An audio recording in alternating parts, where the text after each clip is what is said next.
हमारे ऊपर भी एफआईआर दर्ज हुई, बेरी में धरना प्रदर्शन भी किया, बाकायदा हड़ताल में शामिल। जो समय है, जो समझ नहीं रहा वो समझने का प्रयास करें। आने वाला समय बहुत ही दुखदायी होगा आम जनता। सर छोटू राम ने हमारे को बचाया था, नहीं तो आज हम यहाँ नहीं घूमते, हम किसी कोल्लू में मिल में गंडे लाते। दंगा हम नहीं होने देंगे किसी भी सूरत में। हम जी तेजवीर जी, आप आंदोलन से कब से जुड़े हुए हो?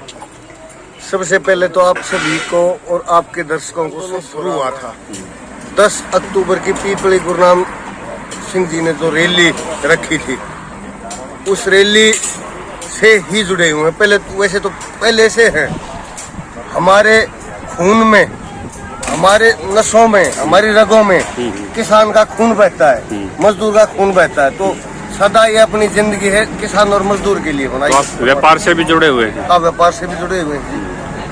बेरी अनाज मंडी में प्रधान हूँ और बेरी अनाज मंडी भाइयों के सहयोग से शुरू से 7 महीने से यहाँ किसी चीज की कोई कमी होती है उसको पूरा करने में सहयोग करते हैं। एक बड़ा दुखता सा सवाल कर रहा हूँ मैं आपसे, जितना भी अब की बार खरीद हुई, एक खरखोदा मंडी ऐसी मंडी थी जिन्होंने अपने लाइसेंस सरेंडर कर दिए। उन्होंने कह दिया हम अपनी स्टोरेज जे फार्म कटा है तो हम ही इसकी स्टोरेज एफसीआई में करेंगे, हम प्राइवेट गोदामों में, अडानी के गोदामों में नहीं जाने देंगे। उन्होंने एक दाना तक नहीं जाने दिया। यदि आपकी व्यापारियों की अगर एकता होती तो सभी मंडी वाले एक इतना बड़ा उनका भंडारण आपके माध्यम से अडानी के साइलोज में ना होता। तो ये आप इस पे दोहरा रवैया क्यों आप लोगों का? नहीं, दोहरा रवैया नहीं। पहली बात तो मैं आपके चैनल के माध्यम से सभी आढ़तियों को भी कहूँगा कि जैसे बेरी मंडी में पूरा हरियाणा व्यापार संघ है जी, हमारा एसोसिएशन है पूरे हरियाणा व्यापार मंडल की, तो पूरा हरियाणा खड़ा था। सिरसा में एफआईआर हुई आढ़तियों पे कि भाई आपकी वो स्टोरेज ट्रांसपोर्टेशन रुका रहा, और उन्होंने जो सोनीपत में मोहाना में उनका स्टोरेज था, उन्होंने कहा कि एक दाना भी नहीं जाने देंगे। नरेश भैया ने स्टैंड लिया और 1-2 मंडी। तो आपका संघ और आपका कहाँ था प्रबंधन आपका? बिल्कुल आप तो जीरो साबित है। नहीं, जीरो साबित नहीं है जी, बिल्कुल भी। पूरे हरियाणा की आह्वान पे काम किया गया था और पूरा हरियाणा उनके साथ था। क्या आप मंडी से बाहर मंडी के बनने के पक्षधर हो? नहीं, बिल्कुल नहीं है जी। लेकिन ये जो 73 लाख करोड़ की पेमेंट हुई है, हाँ, वो सारी स्टोरेज आज अडानी के प्राइवेट साइलोज में गई। बिल्कुल हुई है जी। तो यहाँ पे आढ़ती आगे निकल के क्यों नहीं आए? बिल्कुल हम आगे निकल के आए जी। हमारे ऊपर भी एफआईआर दर्ज हुई, बेरी में धरना प्रदर्शन भी किया, बाकायदा हड़ताल में शामिल हुए। प्रशासन ने हड़ताल खत्म करने के लिए हमारे ऊपर तरह तरह के दबाव भी बनाए। एफआईआर तक दर्ज हो रही हमारी, तो बताओ। और जब भी आप कोई प्रतिनिधि रखते हैं, आपकी समस्या जेन्युइन है। हाँ, बिल्कुल। क्योंकि आप चाहते हो कि वही टैक्सेशन सिस्टम बाहर हो, वही मंडी के अंदर हो। अगर कोई बाहर कोई अगर व्यापार करना चाहता है मंडी से बाहर कानून के तहत, हालांकि कानून होल्ड पे हैं, उसके बावजूद स्टोरेज किया गया, तो उसमें आप अपना प्रतिनिधित्व तो रख सकते हैं सारे व्यापारी सब। तो फिर आपको गुरनाम की, कांग्रेस की, इनकी कब जरूरत पड़ेगी? देखो, नहीं तो हम किसी पार्टी से बिलोंग रखते जी।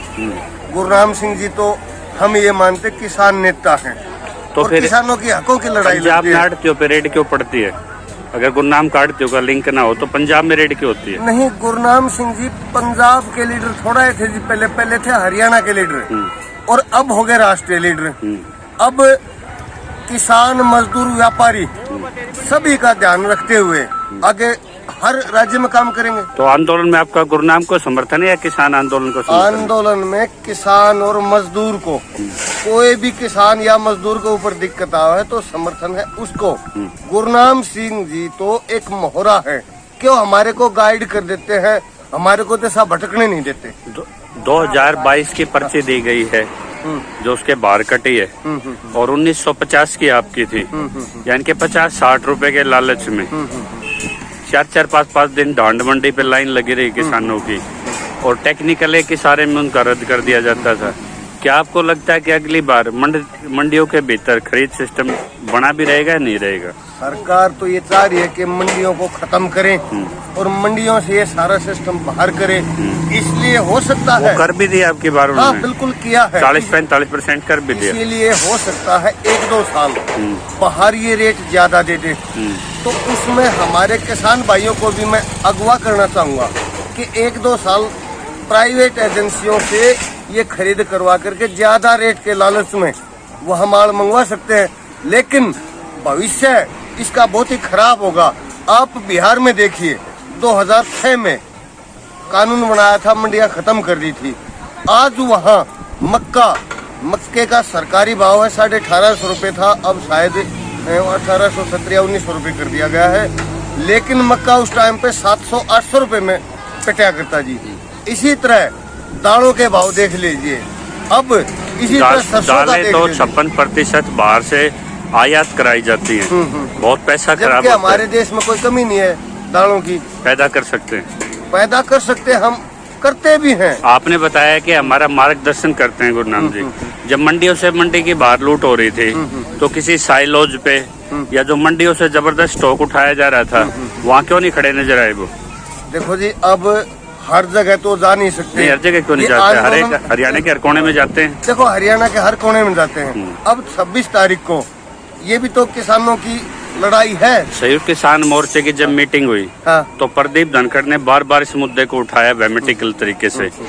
इस पे अभिमन्यु कोहाड़ ने पीपली बिल्कुल वो जाम किया और एसडीएम को कह दिया कि मेरे व्यापारियों पे दबाव नहीं होना चाहिए, नहीं तो हम पूरा शहर जाम कर देंगे। आपके मार्गदर्शक उस टाइम क्यों नहीं आए? नहीं, उस टाइम पे आए क्यों नहीं जी? बिल्कुल टिकैत साहब भी कहते थे इसको हम वो बना देंगे, गौशाला बना देंगे साइलोज को। ना वो कहीं उस पे नजर आए, ना गुरनाम सिंह नजर आए। आंदोलन तो मुद्दों का है ना, ये आंदोलन मुद्दों का है। लीडर तो पहले बीजेपी कांग्रेस में बहुत ज्यादा हैं। नहीं, ये तो मुद्दों का आंदोलन है, मंडी से बाहर मंडी नहीं, मुद्दों से नहीं भटकते, मुद्दों पर चलते हैं। हाँ। और जो संयुक्त मोर्चा फैसला लेता है उसी के अनुरूप अपना कार्य कर रहे हैं। बहुत बढ़िया कार्य कर रहे हैं। तो मंडियां खत्म हो रही, आंखों के सामने 7 मंडियां बंद होगी। हाँ बिल्कुल, 7 मंडियां 757 करोड़ का रेवेन्यू था, आपकी बार 403 करोड़ का रहा है। वो सीधा नुकसान सरकार ने नोटिस कर लिया। तो वो कैसे मार्गदर्शक हैं जो नुकसान हो रहा है, आपके व्यवसाय खत्म हो रहे तो हैं? हम एक बात बताओ ना, हम यही चीज तो बता रहे हैं जमींदारों को कि आज सरसों का तेल जो जमींदार आधा एकड़ की खेती करता है, पहले थोड़ी घनी रख लिया करता, अपने बेच दिया करता और उससे तेल निकलवा के अपना गुजारा कराया करता। आज किला आधा किले वाला तो जमींदार तो छोड़ो, बड़ा जमींदार के पास भी, जिसके पास सरसों तेल नहीं है, वो बाहर से खरीद के तेल नहीं खा सकता। 234 रुपए लीटर हुआ वो। 234 रुपए लीटर, गरीब आदमी तो खाएगा कहाँ से? तो हम सरकार के साथ साथ अपने व्यापारी भाइयों को और किसानों को भी ये जगाने का काम कर रहे हैं कि आप ये चीज देखो सरकार क्या कर रही है। आगे आने वाला भविष्य में आज जो आटा 25 रुपए किलो मिल रहा है ना बाजार में, ये भी 234 रुपए किलो मिलेगा।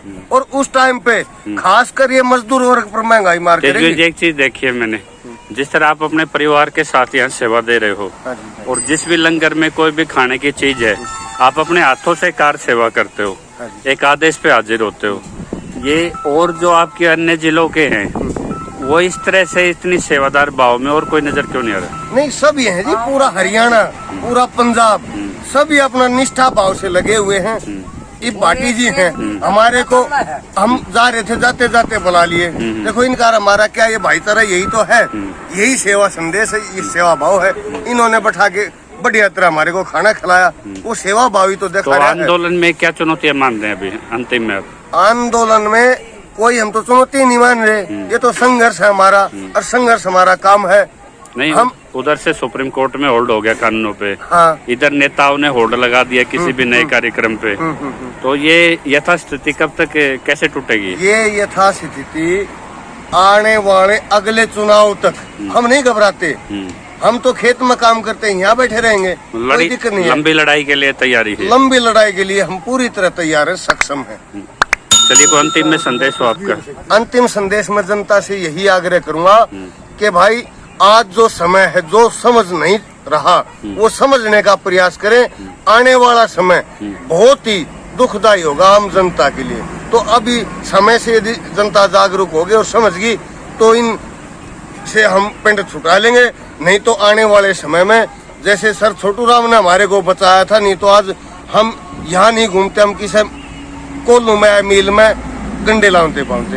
तो समय रहते जनता को जागरूक करना चाहते हैं। और ये जो कसार वाली घटना के पास जातीय रंग दिया जा रहा है, इसमें क्या संदेश है? इसका सभी जाति के खेती बाड़ी करते हैं। पहली बात तो ये घटना बहुत निंदनीय घटना है, नंबर 1 बात। नंबर 2 बात, उसकी वीडियो क्लिप किसान की सारी आ रही, वो किसान था, वो हमारा भाई था। नरेश कौशिक ने खड़ा होकर कहा है कि इन झोपड़ियों में आग लगा दो। मैं पूर्व भाजपा विधायक। मैं सभी किसान भाइयों से एक अपील करूंगा तो क्या ये साजिश कि नहीं इन है किसी बड़े राजनीतिक दंगे की? साजिशों के प्रोपगंडे में न उलझ के, हाँ। वो हमारा किसान भाई है, किसान भाई था, उसको दर्दनाक हादसा हुआ, उसको किसी ने नहीं मारा, बल्कि अपने आप वो दुखी था, उसने तेल छिड़क के, और जो किसान बचाने उसको गए थे, बल्कि उनको भी जाने की गांव वाले और ये राजनीतिक सांप्रदायिकता है, दंगे से बचने के लिए क्या संदेश है? सांप्रदायिक दंगा हम नहीं होने देंगे किसी भी सूरत में।